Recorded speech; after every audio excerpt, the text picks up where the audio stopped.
Welcome to the new segment of the Gandee show, first of all. Second of all, every Friday, my brother Patrice and I get the privilege of coming up to the residential treatment facility that I got sober in and that Patrice has ministered to a lot of people in. He used to work here.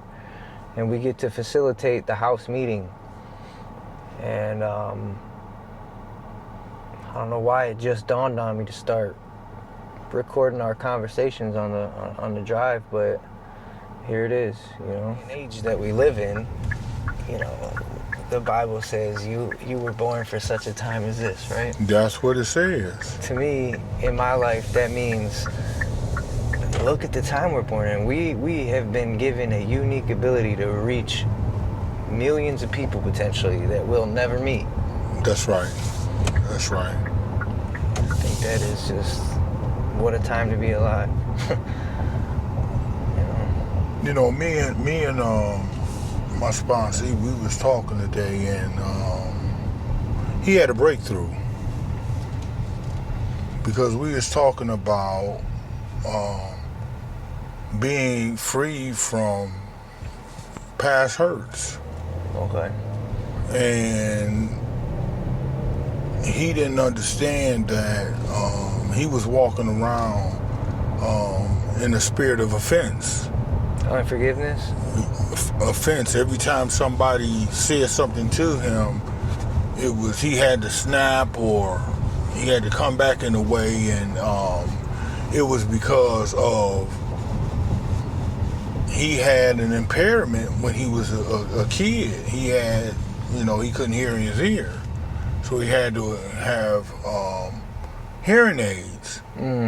But being at a young age, having to have hearing aids, he got picked on a lot. So what happened was he built a defense mechanism that when anybody would say something, he had to defend himself. Even like if it wasn't necessarily like towards him? It wasn't. After he got older, he just felt like if anybody said something to him, it was directing towards him, and it wasn't. But because he had built this wall up, he always felt he had to do something or say something to protect himself. Okay. And we had a conversation today where he got some real clarity about what was going on in his life, you know. And I use my experience of how me being bullied when I was a kid and my mother making me fight. I remember she locked the door on me and told me, it's either going to be you or it's going to be them.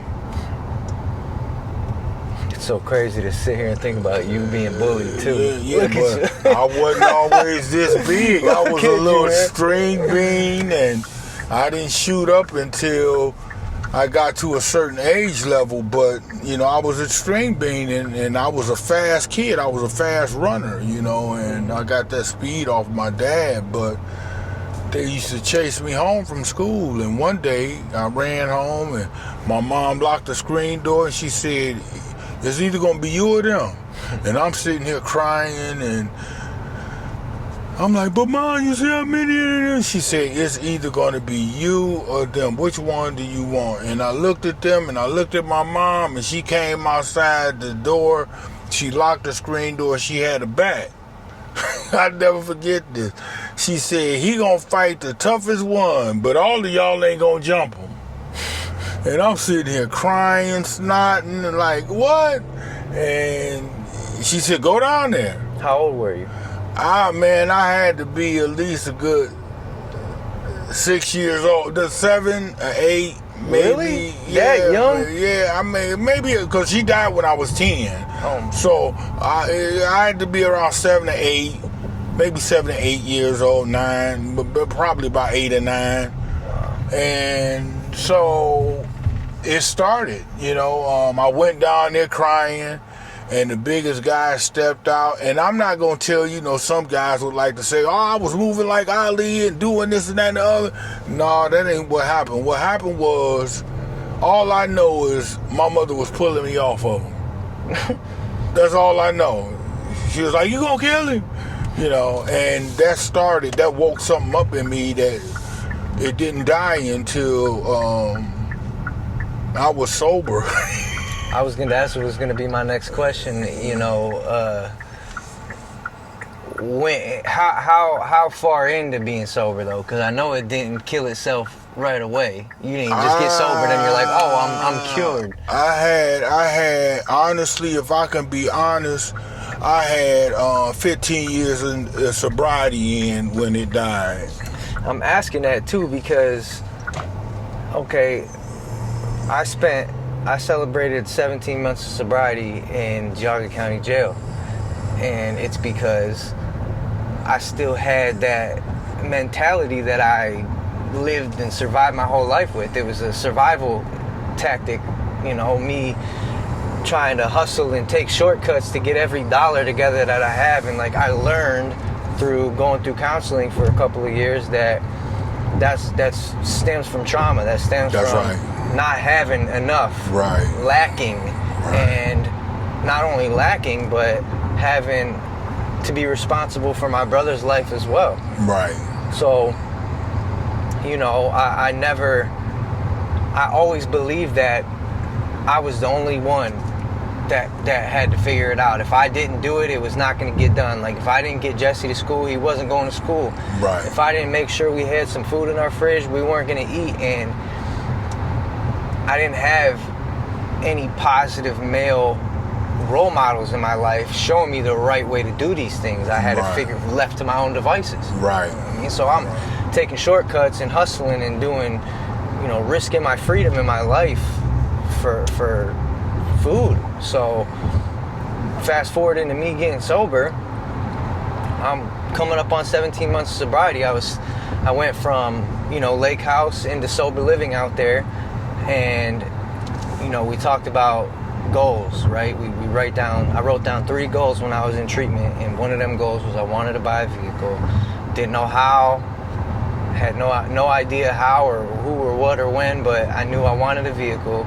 Right. And so, you know, I was working on a ranch, making $12 an hour, busting my butt, and I was also picking up side jobs where I was mowing people's lawns and laying mulch down and stuff, but I didn't have my own equipment.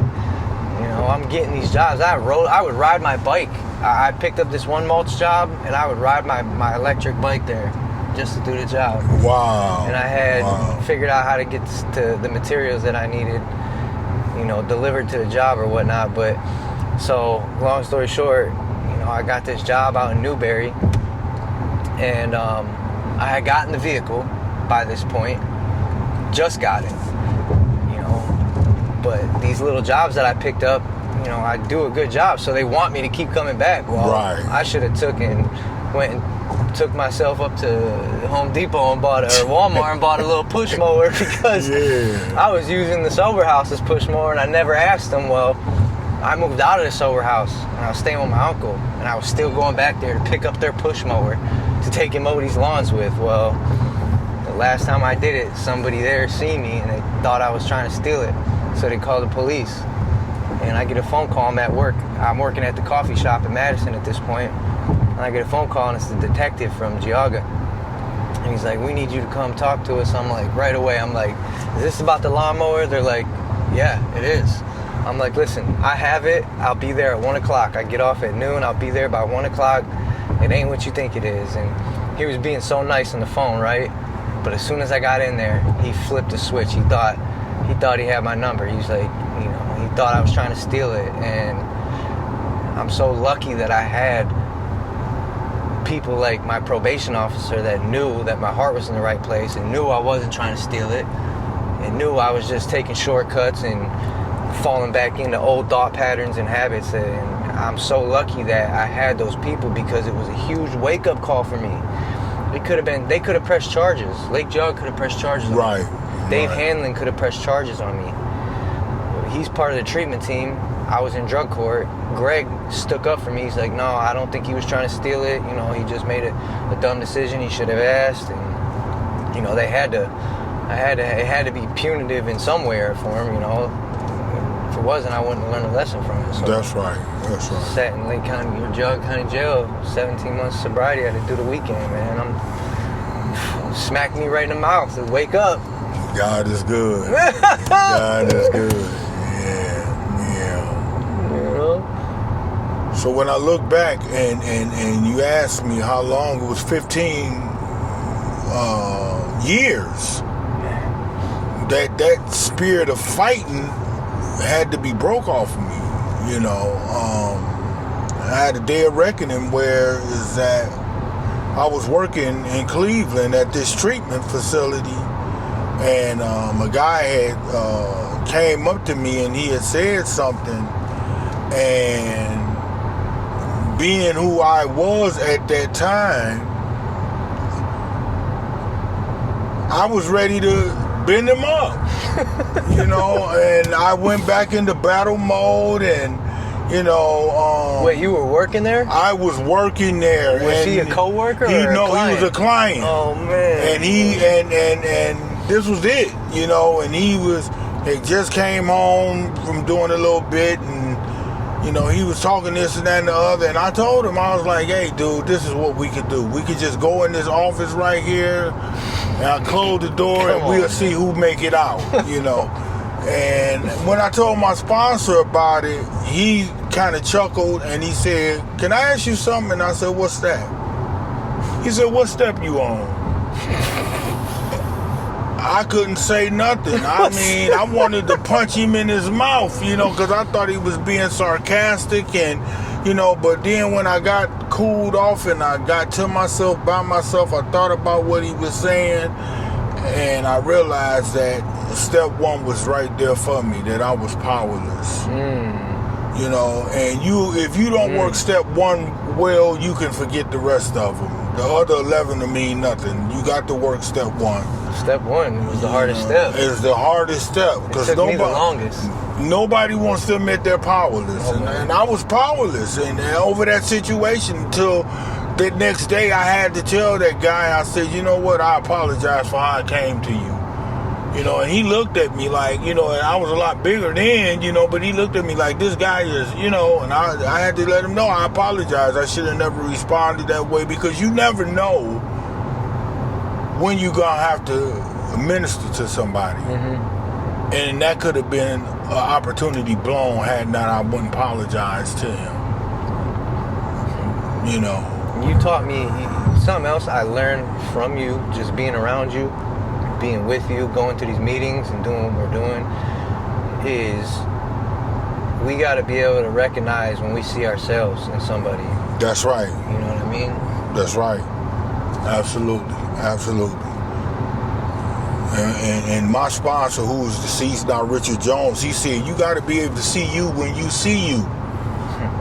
So when you see you, like that gentleman that I had that argument with, that was me. That was the old me. That was the untreated me. See, I was supposed to be acting different because I had the program. I had some steps in my life. None of that. I wasn't able to retrieve what I retained. You know, I retained a whole bunch of knowledge from AA, but when it came time to retrieve it, the bottom fell out. And I was sitting there, you know, looking goofy, you know, like, whoa, what happened? You know, what happened was I wasn't applying, you know, it tells you apply these principles in all your affairs. Well, that was an affair that I didn't apply them. I just had a revelation, man, sitting here listening to you talk, Patrice. You know, you've said that before, and I heard it, as far as you got to be able to recognize you when you see you. But it just took on a deeper meaning. I had a revelation, man, and just now, and that is it, because what makes us unique, every addict or alcoholic, what makes us unique is the ability that we have to reach people, and absolutely, especially the people that we relate to. Absolutely. We have an even greater ability to reach and minister to people that we relate to, because Absolutely. We felt those feelings. We dealt with them same issues. We've been in them same situations where we're about to get kicked out of treatment because we want to act like a tough guy. Yeah. And we think we got something to prove to somebody. That's right. That's right. So in this time, I realized, like, years later, you know, and the promises it tell you, sometimes quickly, sometimes slowly, but it all materializes if you work it. You're not going to get that revelation, that moment of clarity right then. That epiphany experience. It's not going to come like boom. Sometimes it's years later when it comes. When you least expect it. And here it comes, and you like, wow, so that's what so-and-so meant, or that's what that meant, you know. So that's why we got to be on our best behavior, though, too, because all the time, you know, we go ahead and mess around and miss a moment like that, and then you know what the consequences what we're dealing with is dire. Yes. Dire. This is life and death. Yes. No matter what anyone thinks or wants to say or judge or think. Who knows? I'm saying God forbid, but you know, say that situation went south and Buddy left and went back to the only coping skill he knew how to use, which was getting high, and that would have been his last one. Could have been his last one. That is how dire these situations are. Yeah. And I think about that every day, Joy. That I don't want to say anything that I'm gonna be doing somebody's eulogy. I don't want to say anything to anybody that all of a sudden, did you hear so-and-so died? And I remember the last words that we had, I said something to him that wasn't good. I don't want to live with that. You know, thank God today AA has given me a conscience. You know, I feel when I say stuff to people. I don't say anything to anybody just to be saying it today. So Patrice and I got our little Friday ritual. We always stop at Sheets and grab us a little coffee. So to be continued. Everybody needs something, a word, something that's going to encourage them, something that's going to empower them through the day, the evening, or the night. You know, everybody needs something. You know, that's why we're out here. That's why we go to get the alcohol. That's why we go to get the marijuana. That's why we go get the meth. You know, because we're looking for something that will fulfill us, to complete us, if you will. You know, but a conversation can do that. The right conversation can do that. That too, and everybody's so chronically online, you know. Yeah. If we could add something positive to that space, that would be that part phenomenal, you know. That part. Instead of adding to the problem, we could add to the solution. That's right. That's really what I'm trying to do. That is, a lot of my early prayers was me asking God, I want to be a part of the light, not the darkness. I've been in the darkness the majority of my life and contributing to problems in my own life and society as a whole. And just these last 3 years, I've been a productive member of society and a good husband and a good father, and that's feels so much better than chasing the world, you know? Yeah, absolutely. When we actually let go and let God. When we actually learn that there's another way to do things, too. Yeah. I always go back to, you know, left to my own devices. It's just, I almost killed myself. Didn't even think I was doing anything wrong or hurting anybody else. It would be a great tragedy if we died. Absolutely. You know, I remember June 5th, 2002, my last use. That was a pivotal moment in my life, because had not I surrendered, I wouldn't be here. 100%. I don't think that vision you had was false. I think it was accurate. Oh, absolutely. Absolutely. God was showing you something in the spirit, wasn't it? Yeah. A lot of us don't get that opportunity. And the thing is, when you get it, recognize it. Patrice, I think we all have a purpose. I think everybody, because we're no different. We're not any more special or smarter than any of us, any one of the people that we know who have died from this. That's right, absolutely. So there's got to be a reason that we are still here and we didn't do anything different than they did, right? We were talking about starting this recovery church up.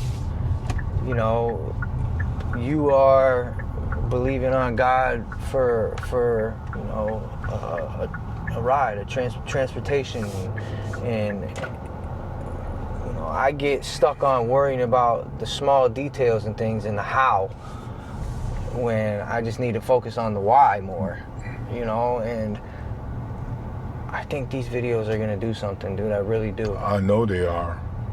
I think that it's gonna take what I'm already doing with my show to the next level, and it's gonna give us an opportunity to have a farther reach and obtain things like a storefront and you know, a place to have these ministries that we dream of. Yes, absolutely.